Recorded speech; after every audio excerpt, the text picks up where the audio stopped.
నమస్తే, welcome to our channel. నేను మీ journalist నవత. మొత్తానికి నిజామాబాద్ నుంచి ఎంపీగా కవిత పోటీ చేస్తుందా అంటే నిజామాబాద్ నుంచి కొత్త అభ్యర్థిని వెతుకుతున్నారు అంటూ సోషల్ మీడియాలో వార్తలు వస్తున్నాయి. ఇదే నేపథ్యంలో మెదక్ నుంచి ఎంపీగా పోటీ చేయడానికి టికెట్ అడుగుతుంది అని, ఈ నేపథ్యంలో హరీష్కి ఏమాత్రం ఇష్టం లేదని, అది చాలా గొడవలకు పార్టీలో కారణమవుతుందని, ఇంట్లో కూడా చిచ్చు రగిల్చిందని ఇలా సోషల్ మీడియాలో చాలా వార్తలు వస్తూనే ఉన్నాయి. అయితే కవితకు సంబంధించి నెగిటివ్ వార్తలు ఎప్పుడు వచ్చినా కూడా దాన్ని పాజిటివ్ చేసుకునే విధంగా ఒక ఉద్యమాన్ని మొదలు పెడుతుంది. గతంలో చూసినాం కదా, లిక్కర్ స్కామ్ నుంచి బయటపడడానికి, లిక్కర్ స్కామ్ విషయంలో ఎంక్వైరీ ఎదుర్కోవడానికి రమ్మంటే ఒక్కరోజు ముందు మహిళలకు 33% రిజర్వేషన్ ఇవ్వాలా అని జంతర్ మంతర్ దగ్గర కూర్చుంది. తెలంగాణలో సొంత పార్టీలో మహిళలకు ప్రాధాన్యత లేకపోయినా, 33% రిజర్వేషన్ కోసం మాట్లాడకపోయినా, ఇక లిక్కర్ స్కామ్ లో అరెస్ట్ అవ్వచ్చు అనే టైంలో అబ్బబ్బా మహిళల కోసం కవితక్క ఏమన్నా ఆలోచిస్తుందా అనిపించుకోవడానికి, ఇక నేనున్నాను మీకోసమే నా పోరాటం, 33% రిజర్వేషన్ మీకోసమే నేను ఇక్కడ కూసున్నా అనే విధంగా మంచి ఒక కవర్ స్టోరీ వచ్చేలాగా చేసింది. గతంలో కూడా కవితక్కకి ఇవన్నీ కామను.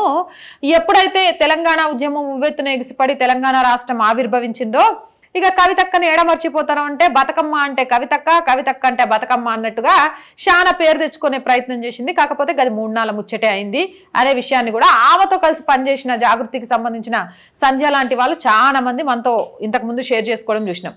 మరి ఇప్పుడు మళ్ళీ కవితక్క ఎందుకు వచ్చింది తెర మీదకి అంటే, ఎంపీ సీటు కవితక్కకు రావట్లేదు. ఇక 2 సార్లు ఓడిపోయింది, అటో ఇటో. అప్పుడంటే అధికారంలో ఉండే కాబట్టి తీసుకుపోయి అయ్యా అన్నను ఢిల్లీలో కూర్చోబెట్టి మంతనాలు చేసి ఇడికొచ్చి యునానిమస్గా ఎమ్మెల్సీ అయిపోయింది. కానీ మళ్ళీ ఎంపీగా పోటీ చేసిందంటే కేల్కతం, దుకాన్ బంద్, పార్టీ ఇజ్జత్, కల్వకుంట్ల కుటుంబం ఇజ్జత్ కూడా పోతుంది. కాబట్టి ఈమెకు టికెట్ ఇవ్వద్దు అనుకుంటారని సొంత పార్టీలో సోషల్ మీడియాలో గుసగుసలు వినబడతానే ఉన్నాయి. ఈ నేపథ్యంలో మళ్ళీ కొత్త ఎజెండా, కొత్త రాజకీయం మొదలుపెట్టింది. ఏంటో తెలుసా? బీసీలకు రిజర్వేషన్ కల్పించాలా, 40%, దరిదాపు 40% రిజర్వేషన్ అనుకుంటా, ఎస్ రిజర్వేషన్ కల్పియాలా అంటూ మస్తు ప్రసంగం చేసింది. ఇక బీసీల కోసం పోరాటం చేస్తుందట. అంతేకాదు, ఇక్కడ తెలంగాణ గవర్నమెంట్ కూడా 11వ తారీఖు దాకా డెడ్ లైన్ ఇచ్చింది. ఏమని? సావిత్రి బాపులే, జ్యోతి బాపులే విగ్రహాలు అసెంబ్లీలో పెట్టాలా, వాళ్ళ గురించి కేర్ తీసుకోవాలని. కవితకు తెలియని కేంద్ర ప్రభుత్వంలో బీసీ సంక్షేమ శాఖ అనేటటువంటి ప్రత్యేక మంత్రిత్వాన్ని ఏర్పాటు చేయాలనేటటువంటి డిమాండ్ని ఈ రౌండ్ టేబుల్ కాన్ఫరెన్స్ ద్వారా చేస్తా ఉన్నాం. అట్లానే కేంద్ర ప్రభుత్వం బీసీ జనగణన త్వరితగతిన చేపట్టాలనేటటువంటి డిమాండ్ని కూడా ఈ రౌండ్ టేబుల్ తరఫున చేస్తా ఉన్నాం. అట్లానే కేంద్ర ప్రభుత్వం మహిళా బిల్లులో ఓబీసీ కోటాను ఖచ్చితంగా ఏర్పాటు చేయాలనేటటువంటి డిమాండ్ని కూడా చేస్తా ఉన్నాం. అట్లానే కేంద్ర ప్రభుత్వం చట్టసభల్లో బీసీ రిజర్వేషన్ కోసం తక్షణమే ఏర్పాట్లు చేయాలనేటటువంటి డిమాండ్ని కూడా చేస్తా ఉన్నాం. వీటితో పాటు రాష్ట్ర ప్రభుత్వం అసెంబ్లీలో పూలే గారి విగ్రహం ఏర్పాటు చేయడం కోసం 11th లోపల సానుకూల నిర్ణయం ఇవ్వడంతో పాటు విద్యార్థులందరికీ non detail టెక్స్ట్లో 8th, 9th, 10th క్లాస్లో ఉండే విద్యార్థులకి నాన్ డీటెయిల్ టెక్స్ట్లో సావిత్రిబాయి పూలే గారిది, జ్యోతిబాయి పూలే గారి జీవిత చరిత్ర, వారి ఐడియాలజీ ఉండాలనేటటువంటిది ఇంకొకటి తీర్మానం ప్రవేశపెడతా ఉన్నాం. కులగణన చేసి రిపోర్ట్ తెప్పించి 6 నెలల్లోపు 42% లోకల్ బాడీస్ లో రిజర్వేషన్ ఇస్తామనేటటువంటి అంశాన్ని తక్షణమే ఈ ప్రభుత్వం చేయాలనేటటువంటి డిమాండ్ ఈ రౌండ్ టేబుల్ తరఫున కోరుతా ఉన్నాము. విషయం ఏంటంటే, ఎప్పుడైతే దళిత ముఖ్యమంత్రిని చేస్తా అని చెప్పి మోసం చేసిండ్రో, చివరికి ఎన్నికలు వస్తున్నాయంటే తప్ప అంబేద్కర్ విగ్రహం గురించి కానీ, సచివాలయానికి అంబేద్కర్ పేరు పెట్టాలని కానీ అయ్యకు యాదరాలే. కానీ కాంగ్రెస్ ప్రభుత్వం వచ్చిన తర్వాత అసెంబ్లీలో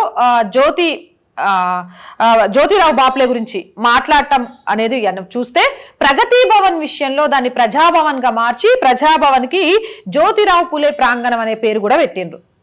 మరి కవితక్కకి ఇప్పుడు సడన్ గా అసెంబ్లీలో విగ్రహాలు పెట్టాలనే విషయం ఎందుకు గుర్తు చేస్తుంది? బీసీ ఎజెండా ఎందుకు ఎత్తుకుంది? బీసీ రిజర్వేషన్ కోసం ఎందుకు పోరాడుతుందంటే, గీమకు పోరాటం అంటే ఏం తెలుసు? గీమది మొత్తం రాజకీయ చతురతే. ఈవెన్ జనాలు మర్చిపోతారు, పార్టీ మర్చిపోతుంది, పార్టీలో ఇంట్లో ఏమో మాట జల్లట్లేదు. ఇక అన్న కూడా మాట్లాడుతూ ఇగో సుప్రీంకోర్టులో ఏదో ఉంది కాబట్టి కానీ, లేకపోతే ఎంక్వైరీ ఎదుర్కోక తప్పదు అన్నట్టు చెప్తుంటే, అమ్మో గదే గనక నిజమై రేపు సుప్రీంకోర్టు ఎంక్వైరీకి వెళ్ళాలి అని చెప్తే, ఇక ఈమె ఒక ఉద్యమ వీరురాలిగా జనం ముచ్చట్లను పెట్టుకుంటారు అనే కథ నడిపించడం కోసమే బీసీ నినాదం ఎత్తుకుంది తప్ప నిజంగా కూడా కవితకు చిత్తశుద్ధి ఉంటే 10 సంవత్సరాల నుంచి తెలంగాణను పాలించినప్పుడు బీసీల గురించి కల్వకుంట్ల చంద్రశేఖరరావు దగ్గర ఎందుకు మాట్లాడలేదు? ఈ బీసీ నినాదం, బీసీ ఎజెండా అనేది జాగృతి తరపు నుంచి గప్పుడు ఎందుకు పెట్టలేదు? 10 సంవత్సరాల కాలంలో జ్యోతిరావు బాపులే, సావిత్రి బాపులే విగ్రహాలు పెట్టాలి అన్న విషయం వీళ్ళకెందుకు గుర్తు రాలేదు? ఇప్పుడు మాత్రమే వీళ్ళ పేర్లు ఎందుకు గుర్తొస్తున్నాయి? ఈ విగ్రహాలు పెట్టుడు కానీ, రిజర్వేషన్లు కల్పించుడు కానీ, వాళ్ళకు సరైన స్థాయినిచ్చుడు కానీ, ఇవన్నీ అధికారంలో ఉన్న 10 సంవత్సరాల్లో గుర్తురాలే?